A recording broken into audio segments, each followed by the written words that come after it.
রাশি দিদি কো রাশি দিদি কো কোন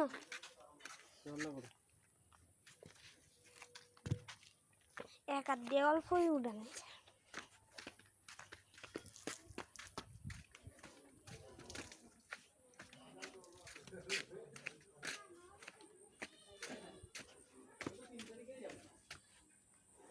হাই কর তুই ভিডিও কর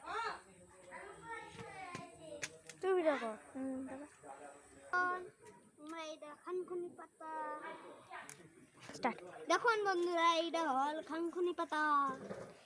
থানকুনি পাতা খাওয়ার একটি ভালো উপকার আছে, যেটাতে আমরা vitamin A, vitamin B, vitamin D সব প্রোটিন পাই। সেই জন্য থানকুনি পাতা যদি সকাল সকাল খাই আমরা, তাহলে আমাদের অনেক প্রোটিন মেলে, আর এটা আমরা স্বাস্থ্যের জন্য অনেক ভালো উপকারী। গাইস, এটা হলো লাউ গাছ। লাউ গাছ, এটার মধ্যে লাউ এখনো উঠছে না। এই লাউ গাছটারে একবার ভালো টিকে আপনারা দেখে নিন। এটা যদি আপনাদের এখানে থাকে তাহলে